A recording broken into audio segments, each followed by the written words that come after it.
It was when It was when Charles the Hammer had won his great victory in the north. And once again, the lands as far as the mountains fell under Frankish power. It was when the old Occitan was swept away by the might of Charlemagne. It was when his attention had turned elsewhere. It was then that the people of the Couserans, almost as far as Foix, turned back from the new faith and the religion of the Romans, and welcomed once again the old spirits of cave and of mountain, of hillside and of vineyard and of the wood. And the spirits came from wherever they were hidden. They came, and soon the land was filled with dancing changelings, the children of the children of the spirits. And the land became famous, for it was quite the idlest land in all of Francia. Men seemed to assume that others would do their work, and they would spend their entire time at fetes and spectacles, drinking when others would have memory.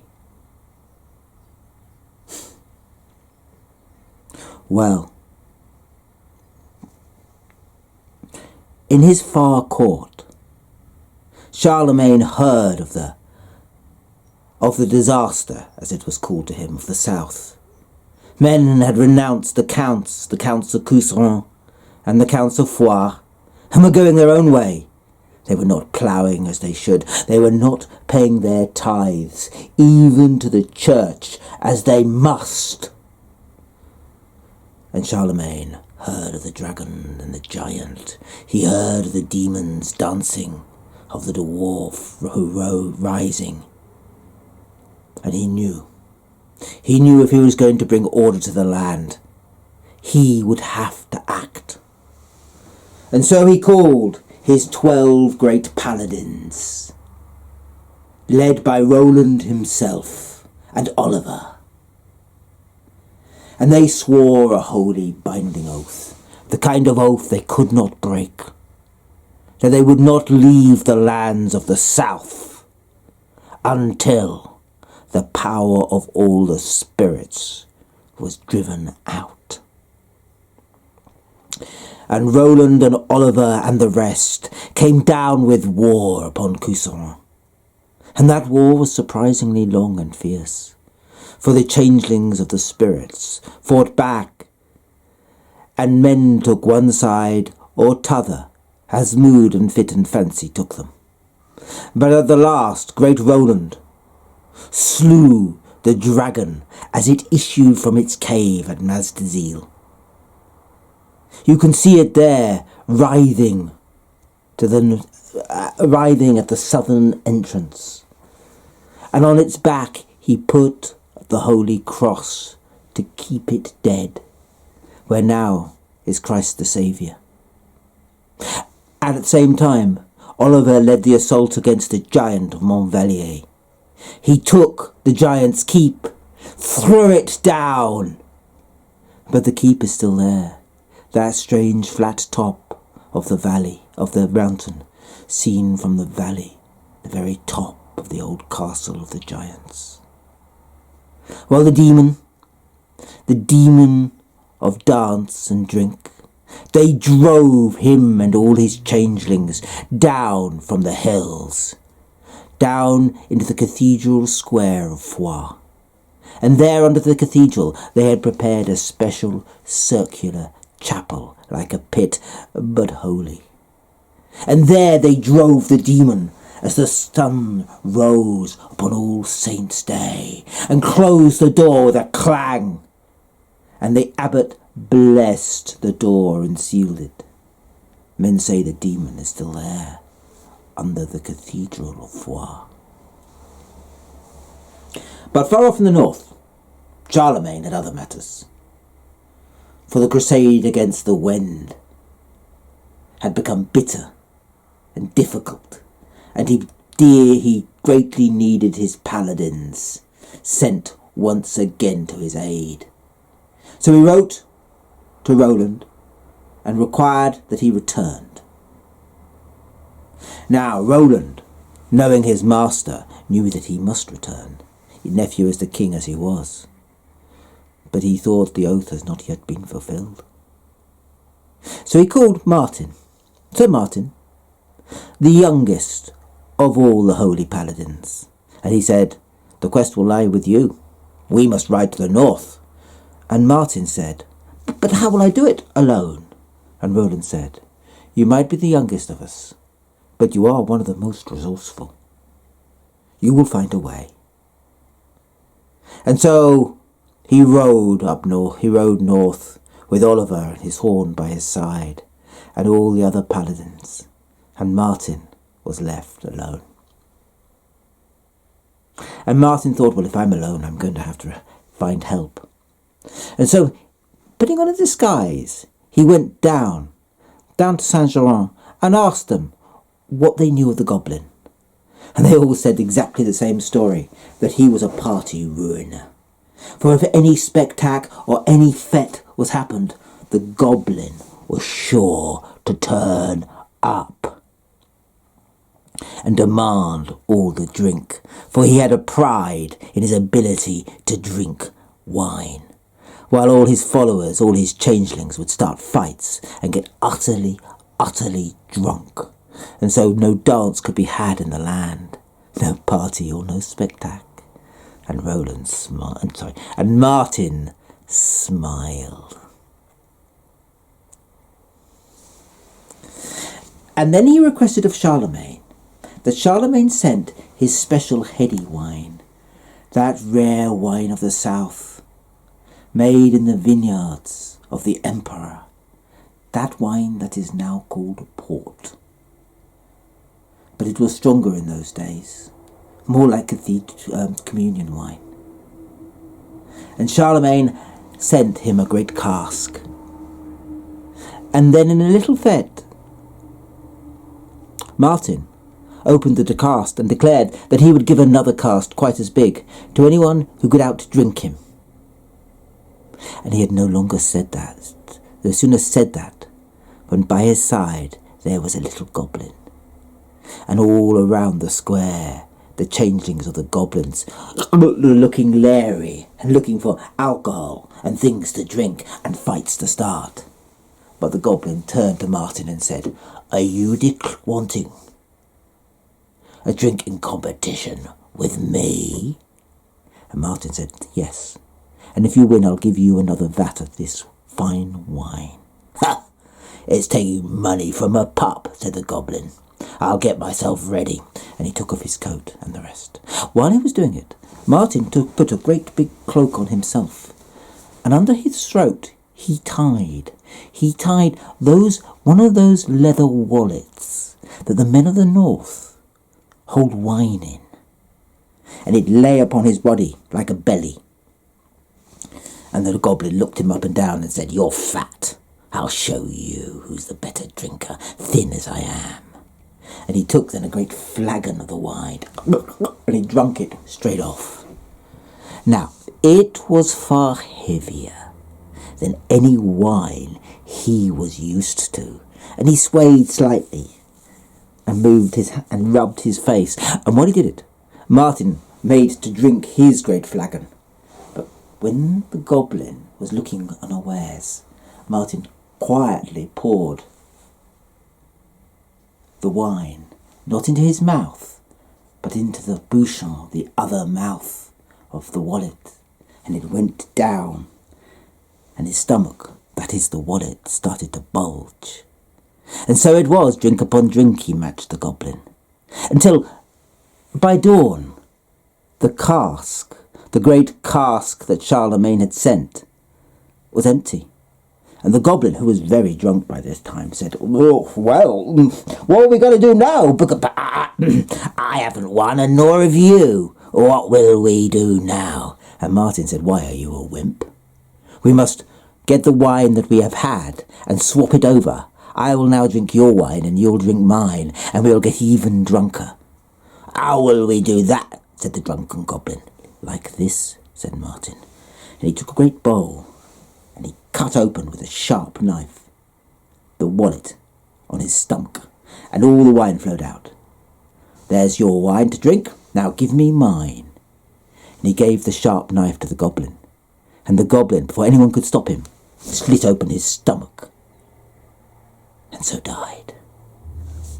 "One," said Martin. Now his mind thought of the lutin. The lutin that danced wild in the woods, that the faun played the music for. The lutin that would set whole villages to dance, so that they could not work or could not stop, but would dance and dance and dance and dance. Out of their village and far away they would dance. And men did not know when they ever stopped, or if they could, or if they died on their feet. Now Martin had heard that the lutin always danced by the full moon, particularly if that full moon fell on Easter Saturday, for they liked breaking the power of the church, and they would dance until the very dawn of Easter Sunday, if the moon on the Saturday was full. And as chance would have it, it was one of those years. The full moon would rise on Easter Saturday, and he knew by reputation the wood in which the lutin danced, for they always danced in the same meadow upon that holy day. Now, Martin had sent from that city that lies in the Adriatic, right at the northern end of Italy, Venice we call it, where they made, then and perhaps now, the finest fiddles that have ever been made. Fiddles that once you play, you cannot stop dancing, all the more so if you are a lutin. A pixie, the very spirit of the dance itself. And then, on Easter Saturday, he had the hunt all through the forest, around the meadow, in which he knew the lutin would come to dance, driving away any forest creatures. For the faun, the shyest of all the spirits, was but a forest creature in the end. And so as the moon rose, and the lutin and all its changelings came to dance, there was no music, for the faun was miles away. And the lutin said, "What will we do? There's no music." And Martin, his head in a great hood, came up and said, "I shall play." And he took out his violin, and the lutin looked at it sceptically. "What's that?" And Martin smiled and said, "It's this." And he played a note. And suddenly the lutin started to dance, almost unwillingly, and wild and high, soaring high, then going low. Martin played as one possessed by some spirit holy. All night the lutin danced with all its changelings, but one by one the changelings fell away exhausted, and the lutin was still dancing as the sun rose on holy Easter Day, after the moon had set, rose red, when no man can dance. And suddenly the lutin was gone, and all that was left of it was the rose de matin, that morning mist that still haunts the valleys of the Couserans. That's another done, thought Martin. Only 3 left. And he had an idea about the Farfadet.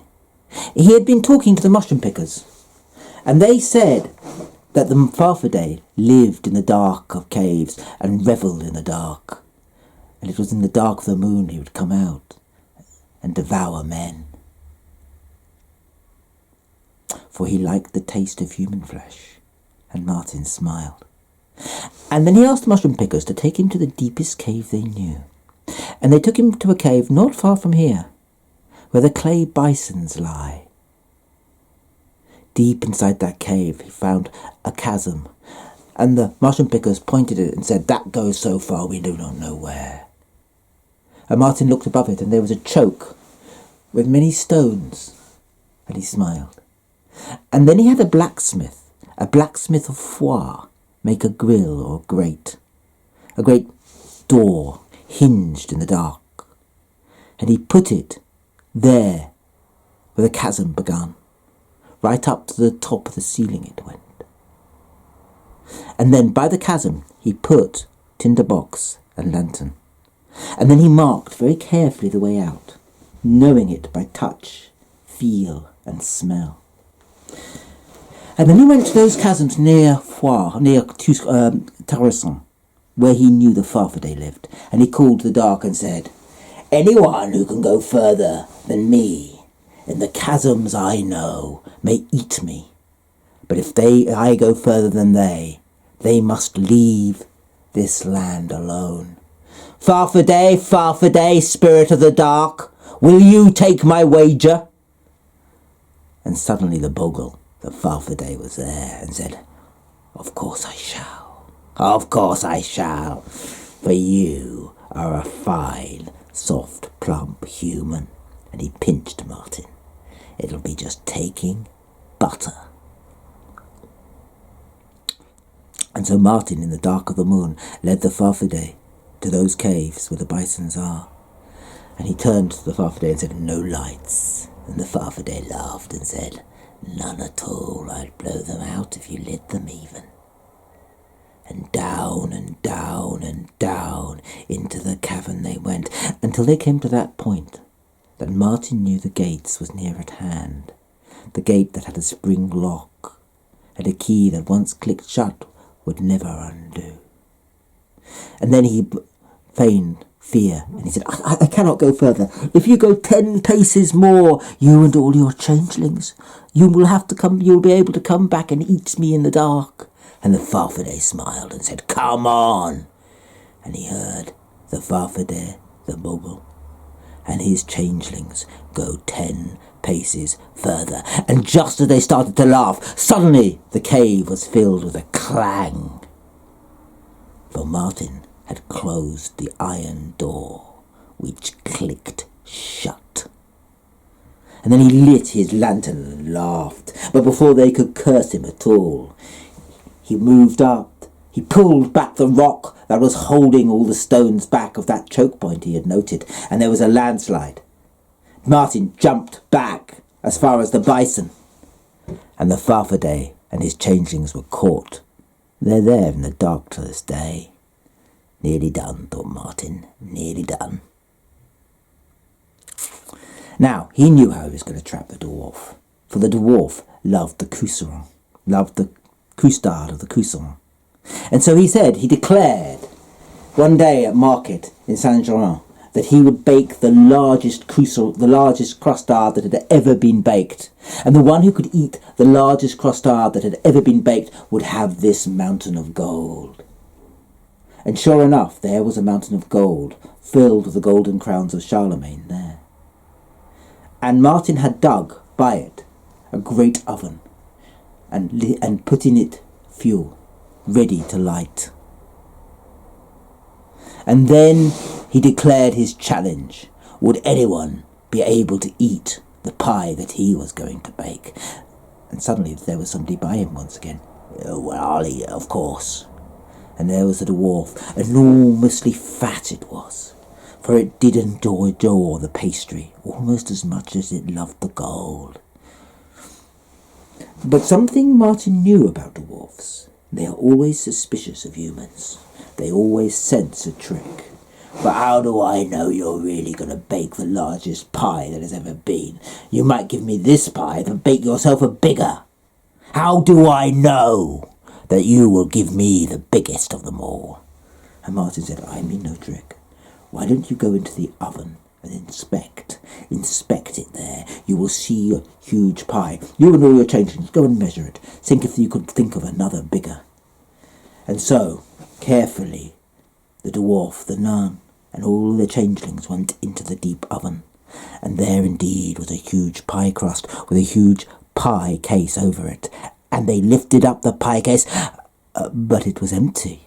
And they turned and said, "It's a trick!" But just at that moment, a single torch was thrown on all the fodder so ready to burn, and the oven flared up and on as its door shut, and Martin roasted the dwarf and all his changelings, and their lust for pies that had stripped orchards throughout the Ariege was over.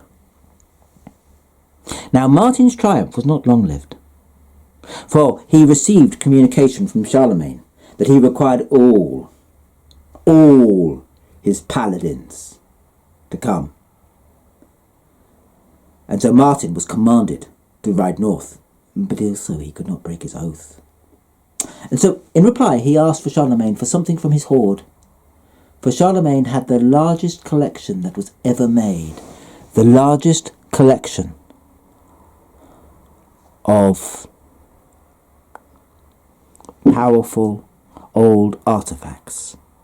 And Charlemagne sent a hook that men said had been used by St. Peter himself when the Christ had come. And with that, Martin went and saw a hermit who, like Charlemagne, collect old trinkets, and he offered the hook. And the hermit in reply said, "Well, I'll give you something as good as that." And he took out from the back of his cave what looked like a long silver pole, if silver is seen by moonlight. And he said, "Do you know what this is?" And Martin said, "No." "This is the gaze of that basilisk that once arose up in the rocks to try and turn Barnabas to stone. But the saint's words to banish the basilisk, but its gaze was frozen in this rod. And it has the power, if by full moonlight upon All Hallows Eve it touches any creature, they will be turned to stone. But if they look at it just the once, they will be turned to stone for a while. Men say, for 12 times 12 times 10 years. And Martin worked that out. That was 1,440 years. And then, he said, "I don't know," said the hermit. "Depends on the creature. I doubt they'll be able to come straight back into time. They will need people to call them. And if they're spirits, they will always need followers to accompany them." And so Martin nodded. Now, he asked around. The fawn was shy and difficult to catch. It had but one changeling, who would always listen to its music and applaud. But at last he found out which wood it would most likely play in Hallows Eve, and the wood is near at hand.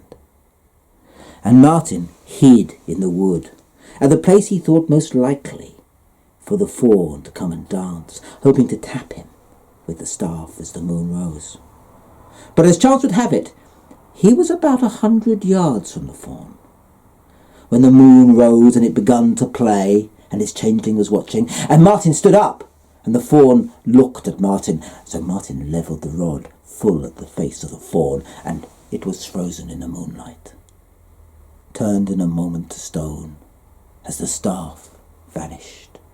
And Martin said, "Well, that's a job well done," and rode off to the north. And the statue of the fawn? It stayed for 1,040 years and more. There, 440 years, there. As houses, kingdoms came and kingdoms went, as heresies came and heresies went, there it stayed, alone, until a house was built by it. And at last the charm was broken. And the changeling?